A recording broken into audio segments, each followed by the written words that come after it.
Guys, അസ്സലാമു അലൈക്കും. Welcome back to my channel. അപ്പോൾ എല്ലാവരും സുഖമായിട്ടിരിക്കണോ? അപ്പോൾ ഞാൻ അത്ര സുഖത്തിലല്ല കേട്ടോ. എനിക്ക് പനിയൊക്കെ ആയിരുന്നു കേട്ടോ. പനിയൊക്കെ മാറിക്കഴിഞ്ഞപ്പോൾ ചിക്കൻ ബോക്സിൻ്റെ ഇത് സ്റ്റാർട്ട് ചെയ്തിട്ടുണ്ട്. ഇപ്പോൾ 2 ദിവസമായേ ഉള്ളൂ കേട്ടോ. അപ്പോൾ ഹോസ്പിറ്റലിലേക്കും പോയി മരുന്ന് കഴിച്ച് റെസ്റ്റ് എടുത്തിരിക്കുകയാണ് കേട്ടോ. അപ്പോൾ ഇന്നൊരു അടിപൊളി റെസിപ്പി ആയിട്ടാണ് കേട്ടോ വന്നേക്കണേ. നമുക്ക് പച്ചമുന്തിരി അച്ചാറിടാം കേട്ടോ. നല്ല പുളിയുള്ള പച്ചമുന്തിരിയാണ് കേട്ടോ അച്ചാറിടാൻ എടുത്തേക്കണേ. അപ്പോൾ പച്ചമുന്തിരി അവിടെ ക്ലീൻ ചെയ്ത് കട്ട് ചെയ്ത് വെച്ചിട്ടുണ്ട് കേട്ടോ. പിന്നെ മറ്റേ വെളുത്തുള്ളിയും ഇഞ്ചിയും പച്ചമുളകും അതുപോലെ തന്നെ അവിടെ ആവശ്യത്തിനടുത്ത് കട്ട് ചെയ്ത് വെച്ചിട്ടുണ്ട് കേട്ടോ. അപ്പോൾ ഒരു കഷ്ണം ഇഞ്ചിയും ഒരു ഉണ്ട വെളുത്തുള്ളിയും പിന്നെ ഒരു 5-6 പച്ചമുളകും കേട്ടോ. അപ്പോൾ നമുക്കൊരു പാൻ അടുപ്പത്തേക്ക് വെച്ച് കൊടുത്തിട്ട് നമുക്ക് ഗ്യാസ് ഓൺ ആക്കി കൊടുക്കാം. ഇനി അതിലേക്ക് നമുക്ക് ഓയിൽ വെച്ച് കൊടുക്കാം. ഞാൻ അവിടെ സൺഫ്ലവർ ഓയിലാണ് കേട്ടോ ഒഴിച്ച് കൊടുത്തേക്കണേ. നല്ലെണ്ണ ഒഴിച്ച് കൊടുക്കണമെങ്കിൽ നല്ലെണ്ണ ഒഴിച്ച് കൊടുക്കാം. പക്ഷേ മുന്തിരി അച്ചാറിനൊക്കെ എപ്പോഴും സൺഫ്ലവർ ഓയിൽ തന്നെയാണ് കേട്ടോ നല്ലത്. അപ്പോൾ എണ്ണ ചൂടായി വന്നു കഴിഞ്ഞ സമയത്ത് കടുക് ഇട്ട് പൊട്ടിക്കണം കേട്ടോ. അപ്പോൾ കടുകൊക്കെ ഇട്ട് നല്ലോണം പൊട്ടി വന്നു കഴിയുമ്പോൾ നമുക്ക് അരിഞ്ഞ് വെച്ചാൽ വെളുത്തുള്ളി ഇഞ്ചി പച്ചമുളക് അതെല്ലാം ഒന്നിച്ചിട്ട് കൊടുക്കാം കേട്ടോ. അതൊക്കെ ഇട്ട് കൊടുത്ത് നല്ലോണം ഒന്ന് ഇളക്കി കൊടുക്കണം. അപ്പോൾ നല്ലോണം ഒന്ന് മൂത്ത് തന്നെ കേട്ടോ. അപ്പോൾ നമ്മൾ ഫ്ലെയിം കുറച്ചിട്ട് കൊടുക്കണം കേട്ടോ. ലോ ഫ്ലെയിമിൽ ഇട്ട് അപ്പോൾ ലോ ഫ്ലെയിമിലിട്ട് വേണം കേട്ടോ നല്ലോണം ഒന്ന് മൂപ്പിച്ചെടുക്കാൻ വേണ്ടിയിട്ട്.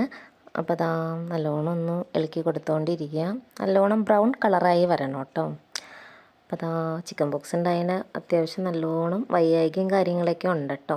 പക്ഷെ അപ്പോൾ എൻ്റെ വീഡിയോ ഞാനിപ്പോൾ അതിന് മുമ്പ് എടുത്തു വെച്ച വീഡിയോ കണ്ടോ. ഒരു 3 ദിവസം മുമ്പ് എടുത്തു വെച്ച വീഡിയോ കണ്ടോ. പിന്നെ എഡിറ്റ് ചെയ്യാനുള്ളൊരു മടിയും കൊണ്ട് പിന്നെ പനിയൊക്കെ ആയിരുന്നല്ലോ, അതുകൊണ്ടാണ് കേട്ടോ വീഡിയോ പിന്നെ എഡിറ്റ് ചെയ്തിടാൻ സമയം കിട്ടാഞ്ഞത്. പിന്നെ അതിൻ്റെ അകത്തേക്ക് 2 ടീസ്പൂൺ മുളക് പൊടി ഇട്ട് കൊടുത്താണ് കേട്ടോ.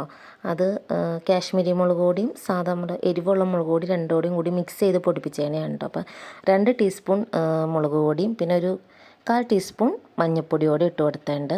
ഇനി നല്ലോണം നമുക്കത് എണ്ണയിലിട്ടൊന്ന് മൂപ്പിച്ചെടുക്കാം കേട്ടോ. അപ്പോൾ എണ്ണയിലിട്ട് മൂപ്പിച്ചെടുത്തതിന് ശേഷം നമുക്കതിലേക്ക് വിനാഗിരി ഒഴിച്ച് കൊടുക്കാം. വിനാഗിരി ഒഴിച്ച് കൊടുക്കണം എന്തിനാണെന്ന് വെച്ചിട്ടുണ്ടെങ്കിൽ മുന്തിരിക്കും പെട്ടെന്ന് ചീത്തയായി പോകുമല്ലോ. അപ്പോൾ നമുക്ക് ഇങ്ങനെ വിനാഗിരിയൊക്കെ ഒഴിച്ച് കൊടുക്കുവാണെങ്കിൽ നമുക്ക് അച്ചാർ കുറച്ച് ദിവസത്തേക്ക് ഇരിക്കും കേട്ടോ. 1-2 ആഴ്ചയാണെങ്കിൽ നമുക്ക് പുറത്ത് വെച്ചാലോ ഒന്നും ചീത്തയായി പോകത്തില്ല കേട്ടോ. അതാണ് കേട്ടോ വിനാഗിരി ഒഴിച്ച് കൊടുത്തേനെ. വിനാഗിരി ഒഴിച്ച് കൊടുത്തതിന് നല്ലോണം ഒന്ന് മിക്സ് ചെയ്ത് കൊടുത്തതിന് ശേഷം നല്ലോണം തിളപ്പിക്കണം കേട്ടോ. നല്ലോണം തിളപ്പിക്കണം. അതിൻ്റെ ഒപ്പം തന്നെ ഒന്ന് ഇളക്കി കൊടുക്കണം കേട്ടോ. അപ്പോൾ വിനാഗിരിയൊക്കെ ഒഴിച്ചിടുന്ന നല്ലോണം തിളച്ച് വന്നതിന് ശേഷം നമുക്ക് അതിലേക്ക് മുന്തിരി ഇട്ട് കൊടുക്കാം കേട്ടോ. നമ്മൾ ക്ലീൻ ചെയ്ത് വെച്ച് കട്ട് ചെയ്തെടുക്കണം കേട്ടോ. മുന്തിരി ആകുമ്പോൾ എന്നാലാണ് കേട്ടോ അതിൻ്റെ ഉള്ളിലേക്ക് മുളക് പൊടിയും കാര്യങ്ങളൊക്കെ നല്ലോണം ഒന്ന് പിടിക്കുകയുള്ളൂ. അപ്പോൾ മുന്തിരിയൊക്കെ ഇട്ട് കൊടുത്ത് നല്ലോണം ഇളക്കി കൊടുക്കുക. അപ്പോൾ മിക്സ് ചെയ്ത് കൊടുക്കുന്ന സമയത്ത് ഉപ്പ് കാര്യങ്ങൾ എന്തെങ്കിലും കുറവുണ്ടെങ്കിൽ അതിനനുസരിച്ച് ഉപ്പൊക്കെ ഇട്ട് കൊടുക്കുക കേട്ടോ. അപ്പോൾ ഞാനിവിടെ നല്ലോണമൊക്കെ മിക്സ് ചെയ്ത് കൊടുത്തിട്ടുണ്ട്. ഇനി നമുക്കിതൊന്ന് നല്ലോണം ഒന്ന് തിളച്ച് വന്നം. ഇച്ചിരി പഞ്ചസാരകൾ ഇട്ട് കൊടുക്കുക കേട്ടോ. മുന്തിരി ഇട്ട് കൊടുത്ത് മുന്തിരിയൊക്കെ ഇട്ട് കൊടുത്ത് നല്ലോണം ഒന്ന് തിളച്ച് വന്ന സമയത്ത് ഇച്ചിരി പഞ്ചസാരയോടെ ഇട്ട് കൊടുക്കുക കേട്ടോ. കാരണം എന്താണെന്ന് വെച്ചാൽ മുന്തിരിക്ക് അത്യാവശ്യം നല്ല പുളിയുള്ള മുന്തിരിയാണ്. അപ്പോൾ പുളി ഒന്ന് ബാലൻസ് ചെയ്യാൻ വേണ്ടിയിട്ടാണ് കേട്ടോ ഇച്ചിരി പഞ്ചസാരയോട് ഇട്ട് കൊടുത്തേനെ.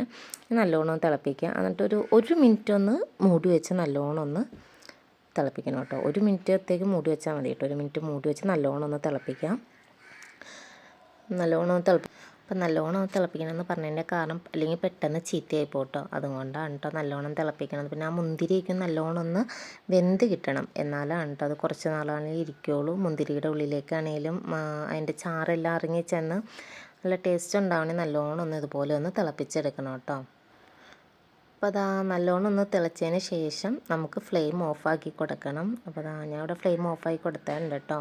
ഇനി അതിൻ്റെ ചൂടാറണം കേട്ടോ. നല്ലോണം ഒന്ന് ചൂടാറി കഴിയുമ്പോൾ നല്ലോണം ഒന്ന് കുറുകിയിരിക്കും കേട്ടോ. അപ്പോൾ നമുക്കൊന്ന് ചൂടാറാനൊക്കെ ആയിട്ട് നമുക്കൊന്ന് അടച്ചു വെച്ച് കൊടുക്കാം. അത് ഫുള്ളായിട്ട് കവർ ചെയ്ത് അടച്ചു വെക്കേണ്ട കേട്ടോ.